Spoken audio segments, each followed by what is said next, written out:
Kain tayo. Meron ako ditong Pinoy style chicken rice. Kung napapanood nyo to, ibig sabihin na-upload ko na yung full recipe nito. Kung interesado kayo, check nyo sa previous video. Ayan. May isang viewer na nagre-request, no? Shoutout sa'yo, Safest JP. Nagre-request siya na gawa daw ako ng Q&A habang kumakain. Nag-testingin natin yan. So, shoutout sa'yo, idea mo to. Simulan na natin yan ngayon. Kumuha lang ako ng ilang katanungan muna. Konting lang muna dahil ito yung practice video natin.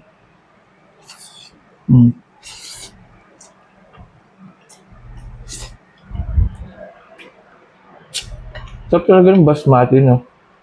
Bogag. So, ang unang tanong na napili ko ay galing kay Michael Salongas Saunar. Tinatanong niya kung anong gamit kong camera at mic. Kung anong setup ko. Hindi ako masyadong nag-i-invest ng malaki pa sa ngayon sa setup ko. Ang gamit ko lang cellphone. Oppo Reno 10 Pro. Yun, cellphone lang video ko. Kapag gantong nakaharap ako sa camera, yung front camera ng phone ang gamit ko kaya hindi ganun ka-quality. Pero pag nag-video ako ng process na pagluluto, yung back camera ginagamit ko, sinasagad ko sa 4K. Yun, kaya medyo maganda yung quality niya. Tapos yung mic na gamit ko ngayon lang medyo gumanda yung mic ko, Boya. Although entry level lang to. Boya Mini, no? Yung dati kasi parang garal-gal yung boses ko eh. Ito ang gamit kong lapel mic. Tapos sa voice over, baka ito na lang din ang gamitin ko kasi nagagandahan ako sa quality, pero dati gamit ko lumang condenser mic na bigay sa akin ng pinsan ko. Hindi naman sa hindi ko priority ang gamit ko sa video content, no? May iba lang tayong pinaglaanan ng pera tulad nitong bahay. At nairaraos naman eh. So, di pa naman ganun. Pero dati kasi gamit ko Fujifilm na mirrorless camera. Kaso nasira. And then habang wala pa akong kapalit na pambiling camera, ginamit ko yung phone ko. Naginawaan ako, nagamit ko yung mobile phone. So, hindi na ako bumalik sa camera. Pero, malay mo, someday. So, ngayon, nagiginawaan pa ako sa, camera ng phone. Kaya yun yung ginagamit ko.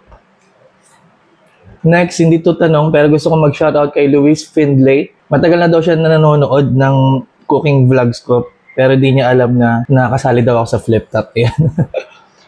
Pero medyo marami nga kayo, no? Ayos nga yun eh. So welcome kayo dito. Yung iba, hindi ko alam kung biro o totoo na sinasabi ng iba, kapag galing sa Pimp Your Food, kamukha ko daw yung nasa flip top. Pag galing naman sa flip top, kamukha ko daw yung nagluluto sa Pimp Your Food. All goods lang. Okay naman pareho, no? Kumbaga, kung saan man kayo galing, kung saan yung man ako nakilala, ayun, sana nag-enjoy kayo dito, sana mag-enjoy kayo sa stay nyo.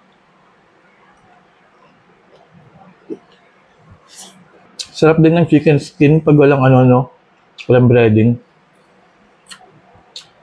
Nakakamiss kapag hindi lagi-lagi.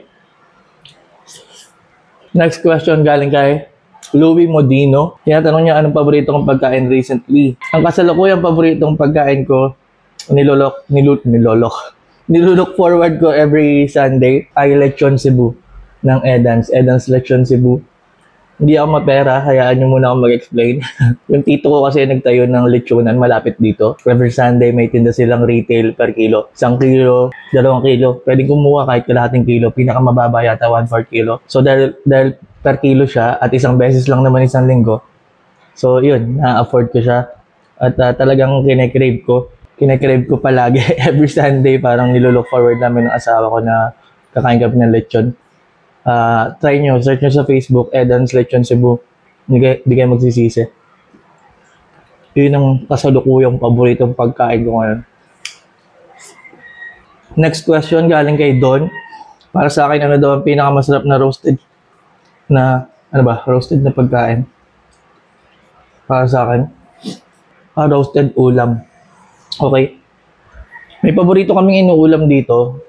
Napakasimple lang nito, baka di kayo maniwala, pero roasted chicken na ang timpla, asin at betchin lang. Yun lang, walang iba, asin at betchin lang. So, butterfly mo yung chicken, season mo ng asin at betchin, lagay mo sa ihawan di uling, tapos dahil wala kaming smoker, tinatakloban namin yun ng stainless na parang palanggana para makulob yung usok doon. Tapos i-flip from time to time hanggang sa, ayun, maluto yung chicken. Ang lasa niya, yung natural na lasa lang ng manok. Siyempre, yung linamnam ng asin at ng betchin. Tapos yung smoky flavor na dala nung pag-ihaw.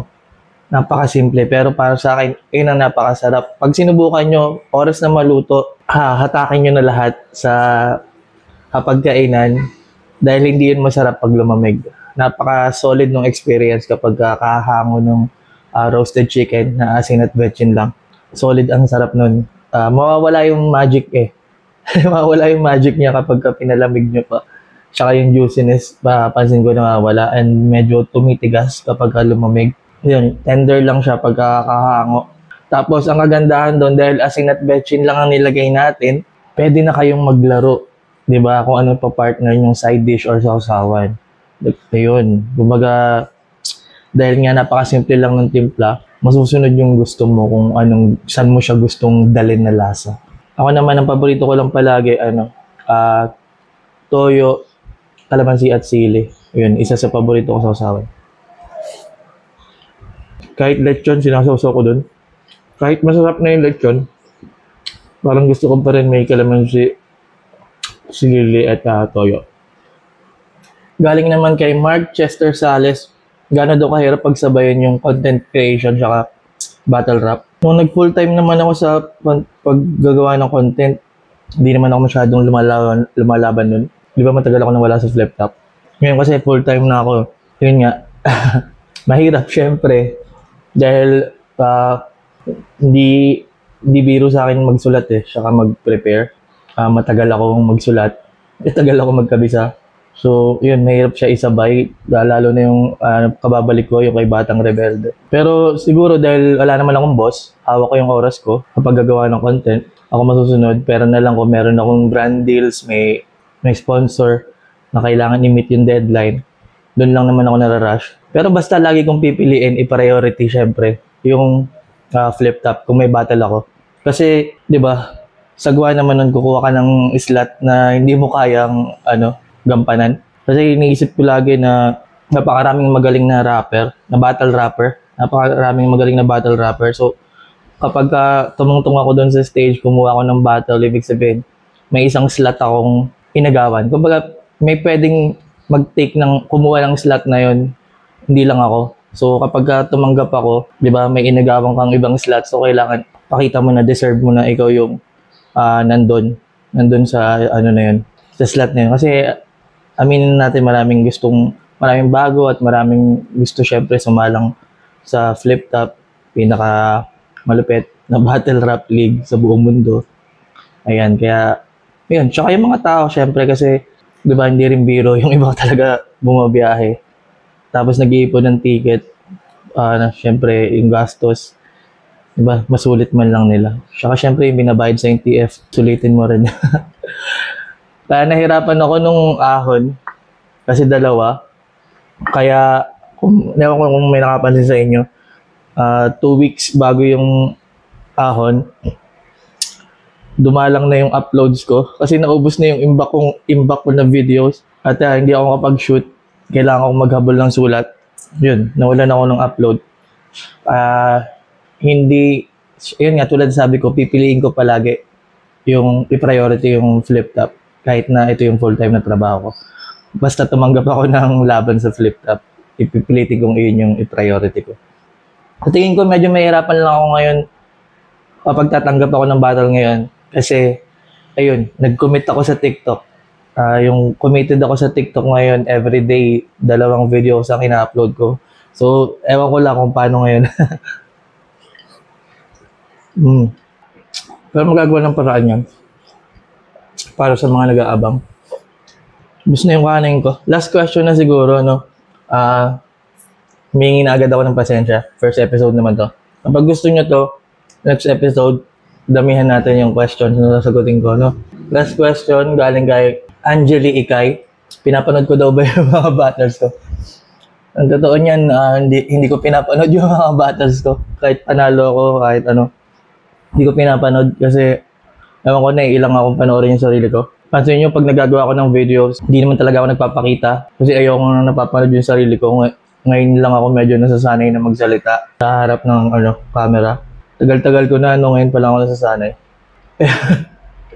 Yun, hindi ko pinapanood videos ko. Pero recently, nung ahon, kinailangan ko panoorin yung mga past battles ko kasi may isa akong napanood na parang channel siya, nag-a-analyze ng mga MCs. Tapos parang nakita ko na-realize ko na, ba't ganito tingin sa akin ito? Parang tinanong ko sa misis ko, ba't ganito yung tingin sa akin itong tao na to, siya kayo ng mga nagko-comments, parang medyo mataas yung tingin nila sa akin pagdating sa battle rap. Sabi ko parang di naman kako ako ganun. Kinonvince ako ng misis ko na ano ka ba, ikaw talaga yan, parang ganyan-ganyan ka, manood ka ng mga lumang battles mo. Kasi yun, nag-marathon ako ng battles ko and yeah, medyo medyo naalong ako lang parang kaya ko pala ito gawin dati, parang ganun. Kasi ang daming linya na nalimutan ko na sinabi ko pala sa battles dati. Parang yun lang, medyo bumalik lang yung confidence ko. Parang kinailangan ko talaga yun bago yung yung three-way, yung ahon. Kaya salamat sa misis ko. Salamat doon sa mga naniniwala sa akin. Nung pinabalik niyo yung confidence ko. Thank you. Pero to answer your question, hindi ko pinapanood talaga yung sarili ko. So hanggang dito na lang, damihan natin yung sasagutin sa next episode. Lagay nyo lang dyan sa comment section. Pipili ako kung nasan man kayo. Facebook, YouTube, TikTok. Kayo mag-alala, pipili ako dyan. O yun. Sana panoorin nyo rin itong recipe na to. Hanggang dito na lang. Peace!